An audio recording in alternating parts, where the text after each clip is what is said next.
He had 47 minutes left to live, but the man didn't know it. Only the dog did. The air tasted like iron and snow, sharp enough to sting the back of your throat.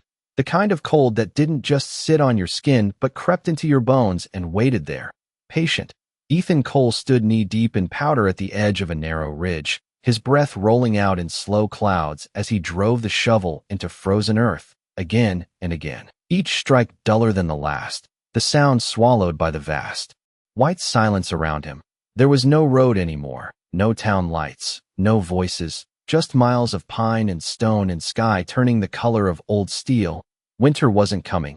It was already here, and it had no intention of letting him stay. Behind him, just a few feet back, Rex stood still, too still, a German shepherd built for motion and command, now frozen like a shadow carved into the snow, his dark sable coat dusted in white, his amber eyes fixed not on Ethan, but on the distant ridgeline, where the mountains rose like a wall, ears forward, body tense, listening to something no human ear could catch. Ethan wiped his sleeve across his face, leaving a smear of frost and dirt. "This is it," he muttered, voice rough from days without speaking. "This is where we ride it out." He didn't look back at the dog, didn't notice the way Rex shifted his weight, uneasy, didn't see the slow, deliberate step backward, as if the ground itself had started to whisper danger. The cave was barely a cave, more a hollow scraped beneath an overhang of rock, 3 feet deep, maybe 4 if he pushed it, just enough to break the wind, just enough to pretend it would hold. Ethan dropped to his knees and reached inside, brushing loose snow away with bare hands gone red and numb. The stone beneath was cold, unforgiving, but solid, and right now, solid was enough. He exhaled hard, a tired, hollow sound. "We've had worse, haven't we?" he said, almost to himself, almost to the memory of a life that felt like it belonged to someone else. Boots on dry ground, orders clear, purpose steady. Back when survival had rules, back when the world made sense. Rex didn't move. A low sound rumbled in his chest, not a bark, not even a growl, something quieter, deeper, the kind of sound that comes before a storm you can't see yet. Ethan ignored it. He had learned to ignore a lot of things lately. Pain, doubt, the echo of voices that weren't there anymore. He leaned into the cave, shoulders scraping rock, measuring it with tired eyes, calculating inches like they were hours, like they might buy him one more sunrise. "It'll hold," he said, firmer now, like saying it made it true. But the wind shifted, subtle at first, a change in direction that brushed across the ridge like a warning hand. The trees below gave a faint, distant shudder, and for a moment, just a moment, the world seemed to pause.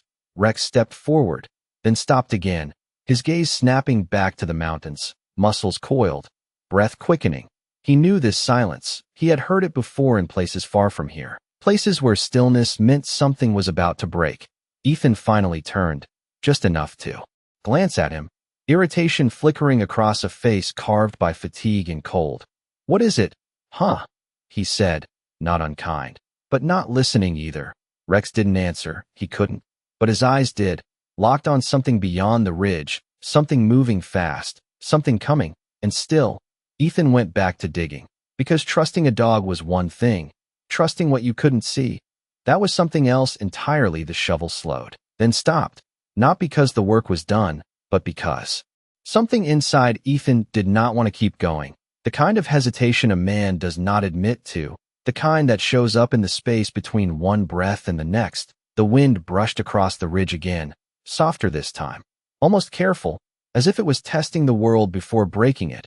Ethan leaned back on his heels, chest rising and falling harder now, not from the labor, but from a quiet pressure building in the air, something unseen pressing down on the forest. He looked at his hands, raw and stiff, then at the shallow hollow he had carved. It was not enough, he knew it, but knowing and accepting were two different things. Behind him, Rex took another step forward, then another, slow, deliberate, until he stood just outside the edge of the cave, his nose lifted, drawing in the cold like it carried a message written only for him.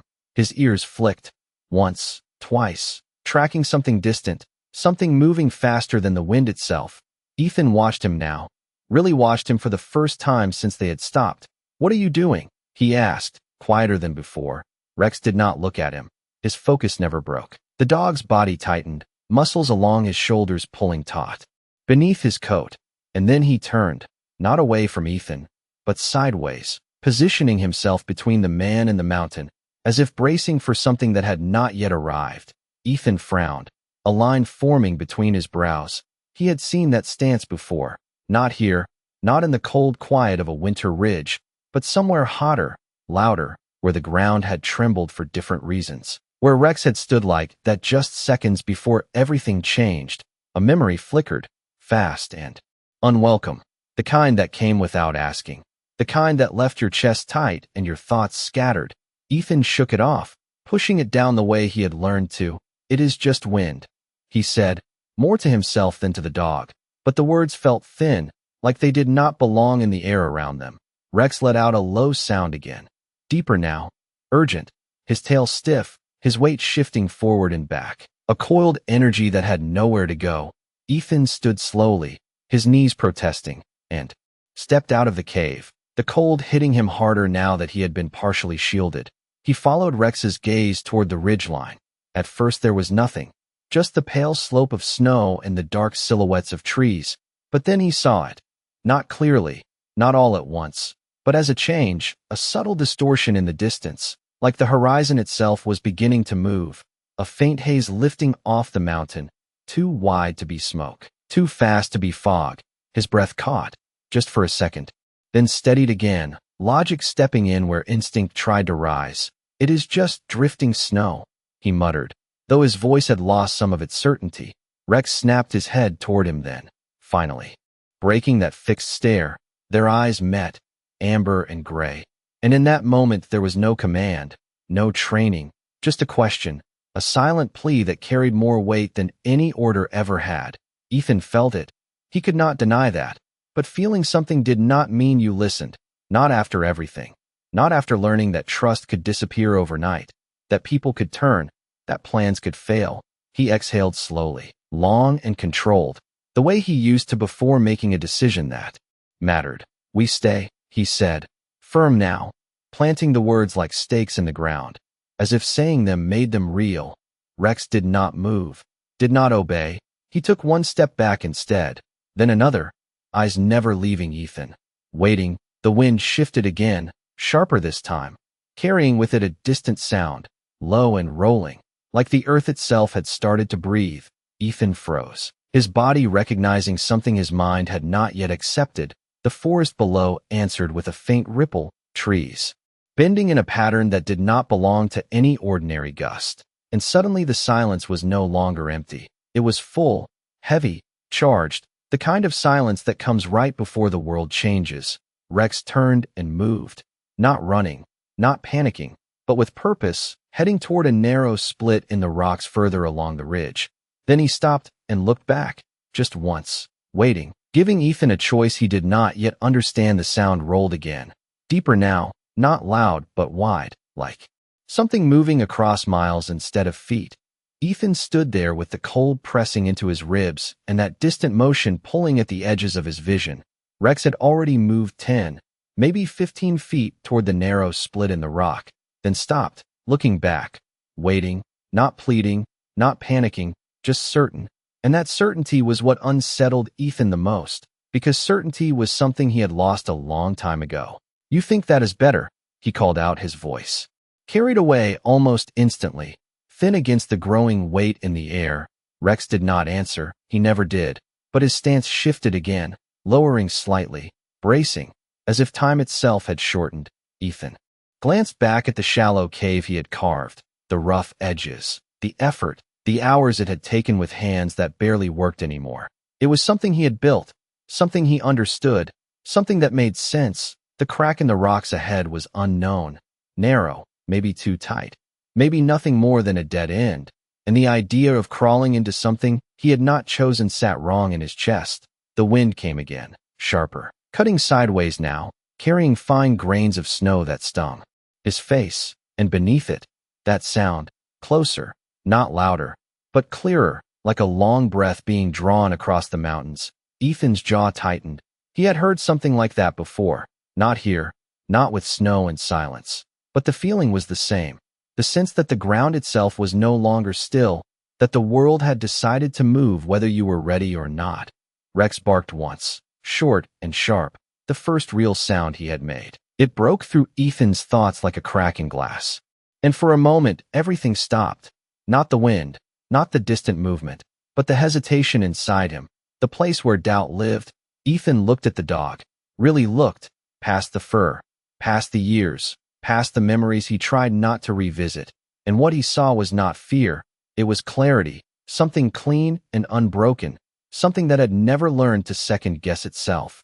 "All right," he said, barely more than a breath. The decision landing before he fully understood it. He grabbed his pack, slinging it over one shoulder, the weight familiar, grounding, and took a step away from the cave he had trusted. One step, then another, each one pulling him further from the plan he had built in his head. Rex turned immediately, moving ahead, guiding without looking back again, as if the choice had already been made the moment Ethan moved. The ridge narrowed as they went, the snow deeper here, uneven, hiding rock and dropped beneath a white surface that gave no warning. Ethan's boots slipped once, then caught, his breath coming faster now, not from effort, but from something rising in his chest, a quiet urgency he could not ignore anymore. The crack in the rocks came into view, narrower than he had expected, a jagged opening just wide enough for a man to squeeze through if he turned sideways. Dark inside. No light, no sign of what lay beyond. Rex slipped in without hesitation, his body disappearing into the shadow, leaving only the faint sound of his movement against stone. Ethan stopped at the entrance, the cold pressing harder here. The wind funneled along the ridge, pulling at his jacket, urging him to decide. Behind him, the mountain shifted again, and this time he saw it. Clearly, the distant haze was no longer distant. It was moving, a sweeping curtain of white rolling down the slope, faster than anything he had expected, faster than anything he could outrun. His heart struck once, hard, then steadied, and for a second, just a second, he looked back at the cave he had made, now small, fragile, already disappearing under the first wave of drifting snow. Then he turned, angled his shoulders, and stepped into the narrow dark, trusting something he could not explain, because sometimes survival was not about what you built. It was about what you were willing to follow. The darkness swallowed him in an instant, not the kind that slowly settles, but the kind that closes in the moment you step across a threshold, cold stone brushing against his shoulders as he turned sideways and pushed deeper into the narrow passage, his breath loud now, echoing faintly off the rock. Each exhale a small cloud that lingered and vanished. Somewhere ahead, he could hear Rex, not clearly, just the soft scrape of paws against stone, steady, controlled, moving with a confidence that did not belong to guesswork. Ethan reached one hand forward, fingers grazing the rough wall, grounding himself in something solid as the world behind him began to disappear. The wind outside changed its voice, rising from a whisper to something fuller, heavier, a low continuous rush that pressed against the entrance like a living thing. He paused for half a second, instinct pulling him to look back, to measure the distance, to confirm the choice. But there was nothing to see now, only a pale blur where the opening had been, already filling, already fading, and the thought came uninvited. Quiet but sharp. If he had stayed, if he had trusted what he built instead of what he followed, there would be no second chance to question it. Rex stopped ahead, just far enough that Ethan had to take 2 careful steps forward before he saw him again. The dog stood at a slight bend in the passage where the rock widened just enough for both of them to fit, his body angled, watching the way they had come, ears alert, not relaxed, not yet. Ethan leaned back against the wall, chest rising harder. Now, the adrenaline catching up to him. The cold still there but distant, pushed aside by something warmer, something alive. "You knew," he said quietly, the words slipping out without thinking. Rex turned his head slightly, not fully, just enough to acknowledge the sound, his eyes catching what little light filtered through the narrowing entrance. And for a moment, it felt like an answer, not in words, but in presence. The kind that does not need explaining. The sound outside deepened, no longer distant, no longer subtle. It rolled across the mountain with a weight that pressed through stone and into bone. Ethan felt it more than heard it, a vibration that settled in his chest and held there, steady, undeniable. The air inside the passage shifted, small currents moving around them as the outside world reshaped itself, snow and wind and gravity working together in a way no man could control. Ethan closed his eyes for a second, just one, letting the sound pass through him, not fighting it, not trying to name it, just accepting that something bigger than him had already decided how this night would go. When he opened them again, Rex had moved closer, lowering himself to the ground, curling slightly, but not fully resting, still alert, still listening. Ethan slid down the rock beside him, the rough surface cold through his jacket, but steady, dependable. He pulled his pack closer, not to use it, just to feel the weight, something familiar in a place that was not. The entrance behind them narrowed further, the light dimming, the world outside becoming nothing more than a shifting gray, then less than that, until it was just a memory of where they had been. The sound reached its peak, not explosive, not sudden, but overwhelming in its persistence, a long continuous force that erased edges and filled space. And then, slowly, it began to pass, not disappearing, but moving on, like a storm that had chosen its path and taken it, leaving what remained to settle in its wake. Ethan sat there in the half-dark, listening to the change, feeling the difference in the air, the pressure easing, the vibration fading. And only then did he realize his hands were shaking, not from the cold, but from something deeper, something that had been holding tight and was only now letting go. He let out a breath he did not know he had been holding, long and slow, and without thinking, without planning, he reached out and rested his hand against Rex's side. The warmth immediate, real, the steady rise and fall of breath beneath his palm. And for the first time since the ridge, since the cave, since the moment the wind had shifted, Ethan did not question the choice. He did not measure it. He did not try to understand it. He just stayed there, in the quiet that followed, knowing without needing proof that the place he had almost trusted would no longer be there at all for a long time. Neither of them moved. The world outside had gone quiet in a way that did not feel empty, but finished, like something had passed through and taken its noise with it, leaving only the aftermath behind. Ethan sat with his back against the cold stone, his hand still resting against Rex's side, feeling the steady rhythm there, the kind of rhythm that did not change, did not hesitate, did not second-guess. And that steadiness began to settle something inside him he had not realized was still unsettled. His breathing slowed, matching the quiet, matching the dog. Inch by inch the tension in his shoulders loosened, though the cold still pressed in, creeping through layers, reminding him that survival had not been won yet, only delayed. He shifted slightly, adjusting his position in the narrow space, the rock scraping softly against his jacket, and for the first time since stepping inside, he looked deeper into the passage. It curved gently to the right, disappearing into darkness, but the air there felt different, not warmer, not exactly, but less exposed, less fragile, like the mountain itself had chosen to hold this small pocket against the storm. "You picked this," he said quietly, not expecting an answer, just acknowledging something he could no longer deny.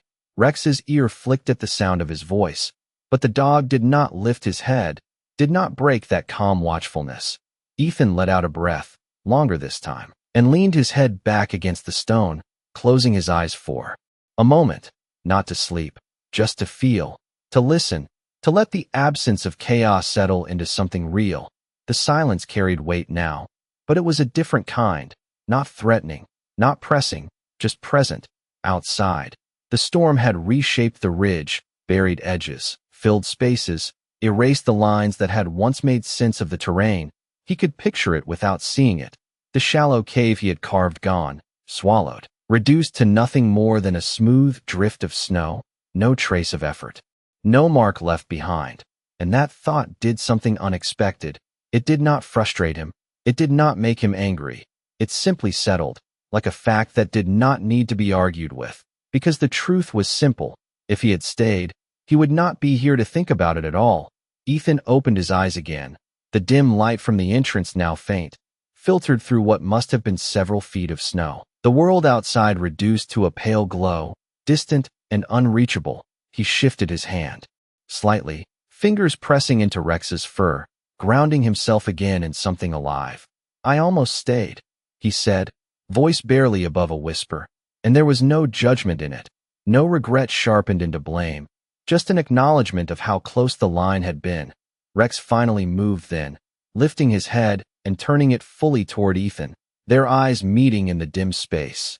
And for a second, it felt like time paused again, not in tension, but in clarity, the kind that comes after a decision. You cannot take back. The dog's gaze was steady, unburdened by doubt, unmarked by the weight of what could have been, and in that gaze, Ethan felt something shift, not dramatically, not all at once, but enough to loosen the grip of something he had carried longer than he should have, something that told him trust was a risk he could not afford, something that whispered that survival meant doing it alone. He let out a small breath that almost sounded like a quiet laugh, not from humor, but from the recognition of how wrong that voice had been, at least this once. Outside, the wind softened further, the faint hiss of drifting snow replacing the earlier force, the mountain settling back into stillness, and with it came a new kind of quiet, one that did not feel like an ending, but like a pause, a space between what had been and what would come next.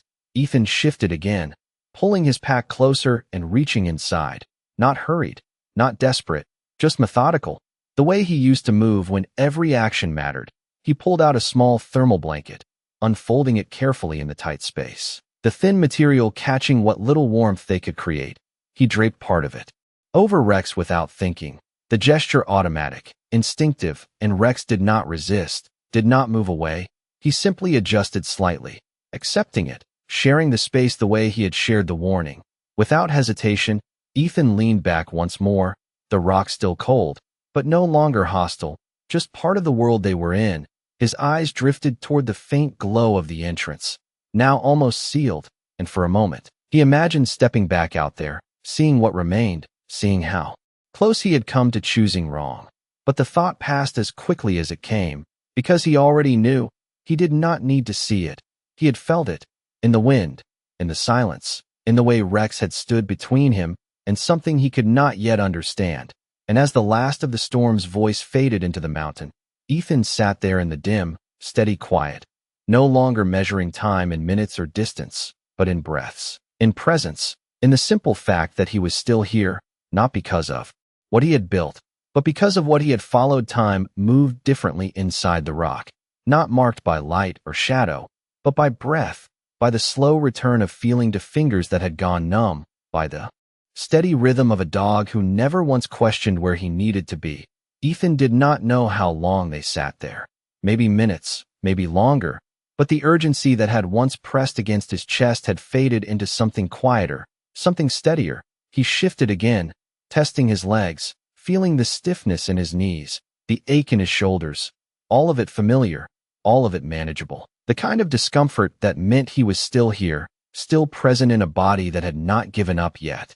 Rex stirred slightly beside him, not restless, just aware, his ears flicking toward the entrance as if tracking something beyond the wall of snow that now sealed them in. Ethan followed that instinct, tilting his head, listening.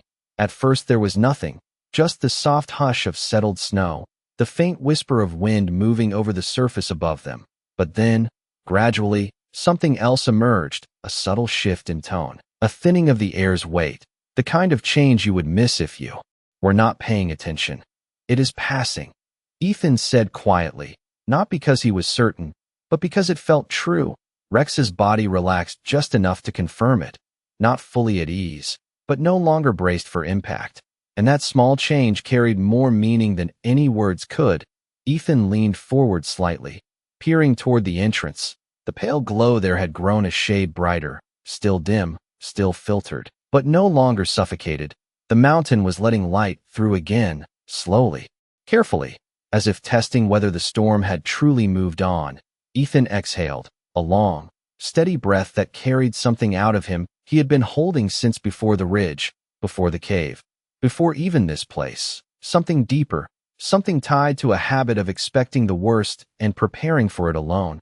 He reached into his pack again, pulling out a small canteen, unscrewing the cap with stiff fingers. The water inside was cold, almost biting, but it grounded him, brought him back into the moment. He took a slow sip, then held it out toward Rex without thinking. The dog leaned forward, lapping carefully, sharing without hesitation, without question. The simple act felt different now. Not just survival, but connection, something shared rather than endured. Ethan capped the canteen and set it aside, his gaze drifting once more to the entrance, the light there growing clearer by the second. The storm had not vanished, but it had moved on, leaving behind a world reshaped, quieter, heavier with what had passed. "We should see it," he said after a moment, though his voice held no urgency, no rush, just a quiet intention. Rex lifted his head fully now, eyes alert but calm, as if waiting for that exact decision. Ethan pushed himself up slowly, bracing one hand against the rock, his legs protesting at first, then holding. He took a step forward, then another, moving carefully through the narrow passage, each step deliberate, measured, not out of fear, but respect for the space that had held them. As he neared the entrance, the light grew stronger, shifting from pale gray to something closer to white, clean and still. He reached the opening and paused, just for a second, feeling the difference in the air, the absence of pressure, the quiet that follows something that could not be stopped. Then he stepped out. The world beyond was unrecognizable. The ridge he had stood on was softened, reshaped into smooth curves of snow, the sharp edges gone, the lines erased. The place where the cave had been was no longer visible, buried beneath several feet of untouched white, as if it had never existed at all. Ethan stood there, taking it in, not with shock, not with disbelief, but with a quiet understanding that settled deeper than any reaction could. Behind him, Rex stepped out as well, standing at his side, not ahead, not leading, just there, present. Ethan glanced down at him, then back at the landscape, and for the first time, the thought came without resistance, without doubt. He had not survived because he was prepared. He had survived because he had listened. And as the cold air moved gently across the ridge, carrying no warning now, only stillness, Ethan did not try to explain it, did not try to define it. He simply stood there, beside the one creature who had seen what he could not, and accepted that some things were not meant to be understood, only followed. The snow stretched in every direction like a blank page, untouched and absolute, the kind of silence that did not invite noise but absorbed it. Ethan took a slow step forward, then another, testing the ground beneath his boots, each step sinking a few inches into powder that had settled without resistance.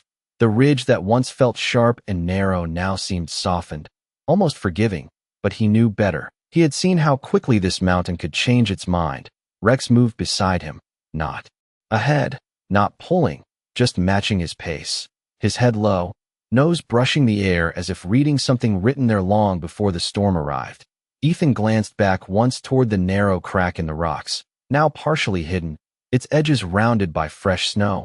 It looked smaller from the outside, less like a refuge and more like an accident, a place you would never notice unless you were led to it. And that thought lingered for a moment longer than expected, because nothing about that choice had been accidental. He turned forward again, scanning the slope where the cave had been, but there was nothing to see. No dip, no broken edge, no sign of the hours he had spent carving into frozen earth. It was simply gone, erased without effort, as if the mountain had never acknowledged it in the first place. Ethan exhaled slowly, his breath drifting upward and vanishing into the cold air, and for a moment, he felt something close to disbelief, not at the storm, not at the power of it, but at how close he had come to trusting something that could disappear so completely.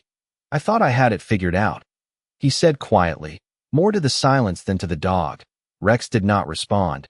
He rarely did, but his presence beside Ethan carried more weight than any answer could, steady, unwavering, grounded in something that did not depend on plans or certainty. Ethan took another step forward, then paused again, his eyes narrowing slightly as he looked across the ridge. Something had changed beyond the snow, something subtle. The air itself felt different, lighter somehow, not just because the storm had passed, but because something inside him had shifted with it. The constant tension, the readiness for the next failure, the quiet expectation that things would go wrong. It had loosened, just enough to let something else in, something quieter, something steadier. He let his shoulders drop, just a fraction, and the movement felt unfamiliar, like a habit he had forgotten how to break until now. Rex stopped suddenly, his head lifting, ears forward again, not tense, not alarmed. Just aware. Ethan followed his gaze. But this time there was no rushing wall of white, no hidden force.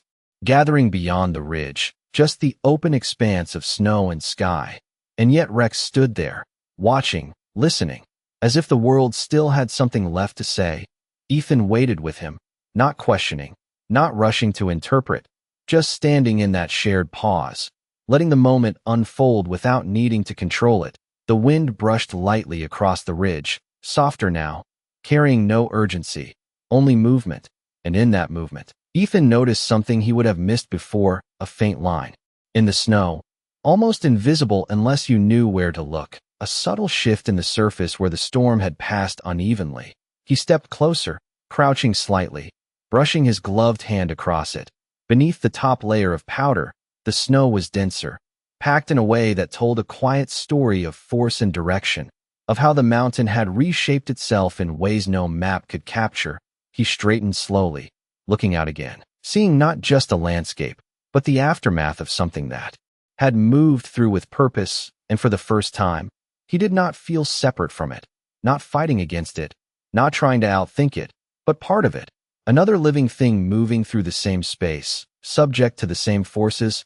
Rex shifted beside him, pressing lightly against his leg for a brief second before stepping forward again, not leading this time, just moving, and Ethan followed without hesitation, not because he had to, not because he was unsure, but because the distance between doubt and trust had narrowed. And in that narrow space, something new had taken hold, something quiet, something earned, as they moved along the ridge together, leaving fresh tracks in untouched snow. Ethan did not look back again, not at the cave, not at what was gone, because for the first time, what mattered was not what he had lost or almost lost, but what had remained, and what had led him through it without ever needing to explain why. The ridge stretched on in a quiet that felt earned, not given, the kind that settles only after something has tested every edge of the world and found what could remain. Ethan moved carefully, but no longer cautiously, his steps measured out of respect, not fear, each footfall leaving a clear mark behind him, a path that did not try to hide itself.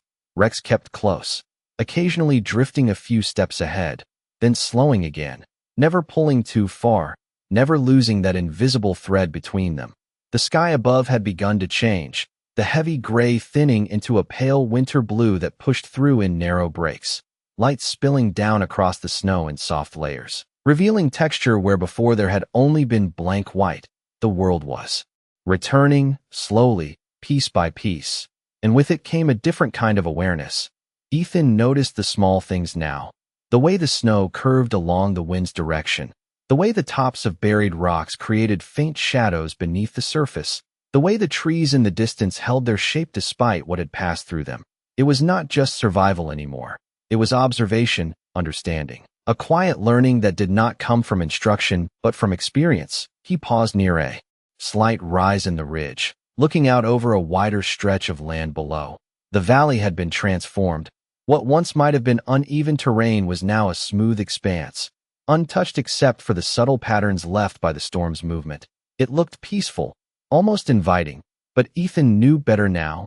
Beauty did not mean safety, and stillness did not mean certainty. Rex stopped beside him, his posture relaxed but attentive, his gaze sweeping the horizon not in alarm, but in awareness, as if confirming that whatever had come had truly passed. Ethan lowered his pack to the ground and knelt briefly, brushing snow from a flat surface beneath him, not because he needed to, but because the action itself felt grounding, something simple, controlled. His hands moved slower now, more deliberate, no longer driven by urgency but by presence. He took a moment there, just a moment, letting the quiet settle fully, letting the memory of the storm fade into something less immediate, less sharp. And in that space, something else surfaced, not a thought exactly, not a memory, but a recognition that there had been a point, back at the ridge, where everything could have ended differently, not in a dramatic way, not in a way anyone else would ever see, but in a quiet, unnoticed disappearance. And the only reason it had not was because he had chosen, in a single moment, to follow something he could not explain.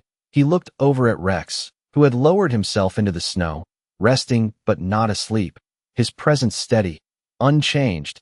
Ethan studied him for a second longer than usual, not as a soldier studies a partner, not as a man studies a tool, but as one living being looks at another and realizes the weight of what has been given without being asked. "You did not have to," he said quietly, though he knew the words did not quite fit, because Rex had never framed it as a choice. It was simply what he did, what he was. The dog lifted his head slightly, meeting Ethan's gaze, and for a second there was that same stillness again, not empty, but full, carrying something unspoken that did not need translation. Ethan reached out and rested his hand briefly on the side of Rex's neck, the fur thick and warm against the cold air, the contact simple, but it carried more meaning than anything he had said aloud in a long time.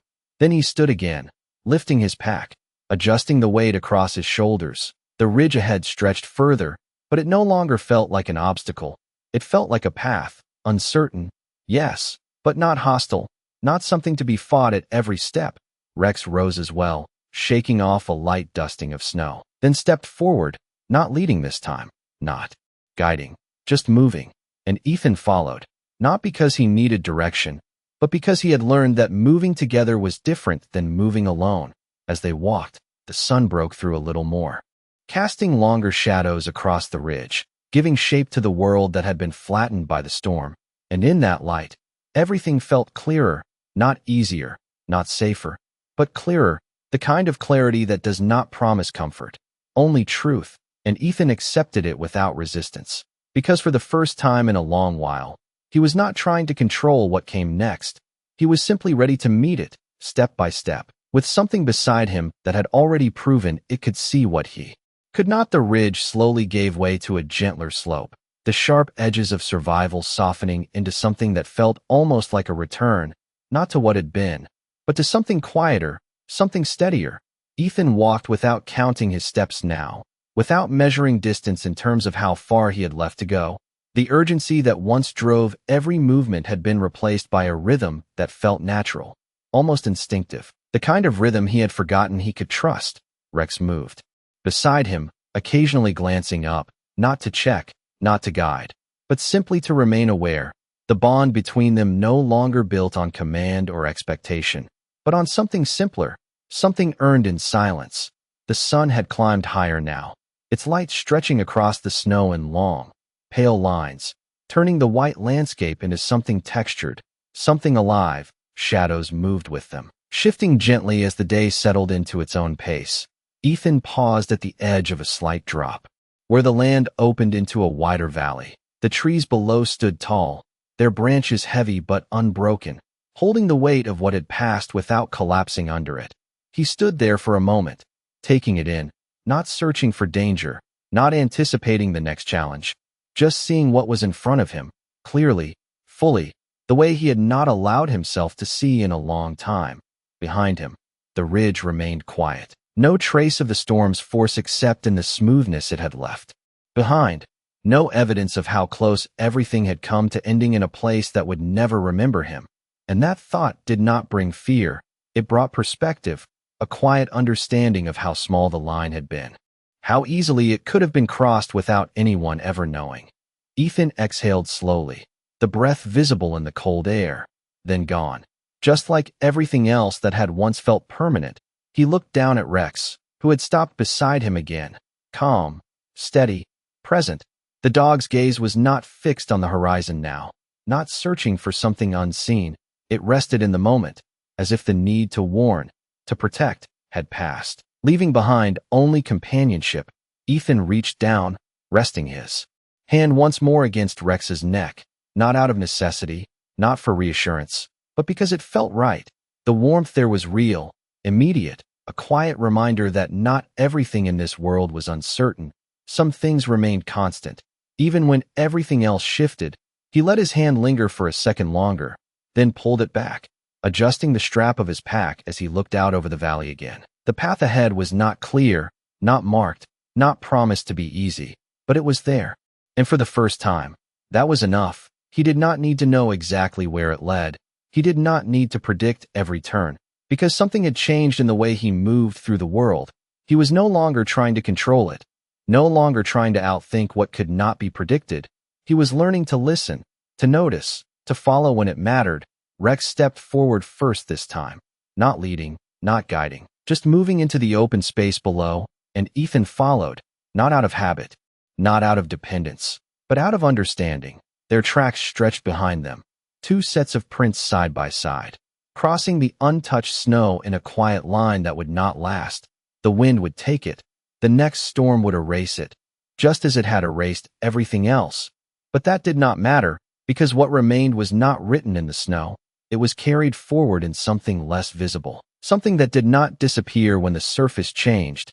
As they descended together, the light grew warmer, the air a fraction softer, and the world, though still cold and uncertain, no longer felt empty. Ethan did not look back, not at the ridge, not at the place where the storm had nearly taken everything, because he understood now that survival was not always about strength or preparation. Sometimes it was about the moment you chose to trust what you could not explain. And as he walked beside the one who had seen what he could not, he did not try to define it. He simply accepted it, quietly, the way some truths are meant to be held, not spoken, because some stories do not end in victory. They end in something quieter, something steadier, something that stays long after the storm has passed.